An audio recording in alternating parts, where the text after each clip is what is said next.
মুহাম্মদুর রাসূলুল্লাহ সাল্লাল্লাহু আলাইহি ওয়াসাল্লাম হলেন শান্তির ডিব্বা, রহমতের ডিব্বা, বরকতের খাজানা, রহমতের গোডাউন। গোটা আসমান জমিন পুরাটাই নবী করিমের রহমতের নূরে নূরান্বিত হয়ে আছে। সুবহানাল্লাহ। ওয়ামা আরসালনাকা ইল্লা রাহমাতাল লিল আলামিন। হে রাসূল, আমি আপনাকে পৃথিবীতে পাঠিয়েছি গোটা আসমান জমিন নবমণ্ডল ভূমণ্ডলের জন্য রহমত স্বরূপ। রাসূল কারীম আসমানের জন্যও রহমত, জমিনের জন্য রহমত, জমিনে যা কিছু আছে সব কিছুর জন্য রহমত। আমার 14 গোষ্ঠীর জন্য রহমত, 14 পুরুষের জন্য রহমত, পৃথিবীর সমস্ত মানুষের জন্য আমার নবী আমার রাসূল রহমত। সুবহানাল্লাহ। নবী করিমের ইন্তেকালের সময় কাছাকাছি হলো। ফেরেশতা আসলেন।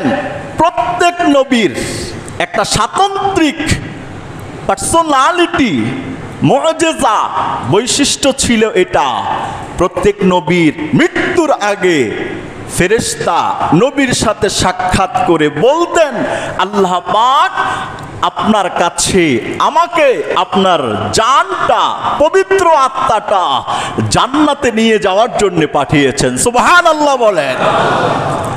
সেই ধারাবাহিকতায় বিশ্ব পয়গম্বর মুহাম্মদুর রাসূলুল্লাহ সাল্লাল্লাহু আলাইহি ওয়াসাল্লামের কাছেও আসলেন।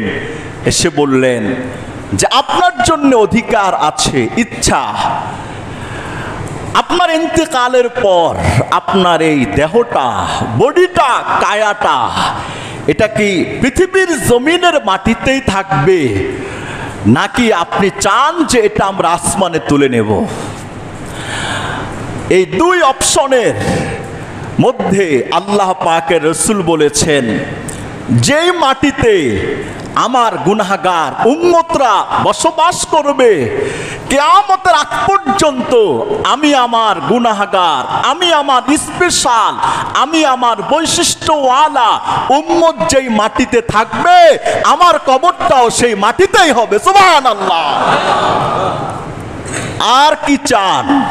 মুহাম্মদুর রাসূলুল্লাহর জন্য জীবন উৎসর্গ করে দেওয়ার জন্য আর কি চান? আর কি লাগবে? যেটা হলে আপনি বলবেন যে আমি পৃথিবীর সব কিছুর চাইতে নবীর জন্য দিওয়ানা, নবীর জন্য পাগল, নবীর জন্য মাস্তানা, নবীর জন্য জান প্রাণ সব কিছুকে বিসর্জন দিয়ে দিব। আর কি চান? কি লাগলে এই কথাটা বলবেন? কথা বলে ছাতা নেতা, পাতি নেতা, সুতা নেতা, নামাজ নাই, রোজা নাই, পর্দা নাই, পুশিদা নাই, হালাল নাই, হারাম নাই, এইরকম মানুষের জন্য আমি আমার তাজা প্রাণ বিলিয়ে দিতে পারি, রক্ত বিলিয়ে দিতে পারি, স্লোগান দিতে পারি। মুহাম্মদুর রাসূলুল্লাহর জন্য কেন পারবো না?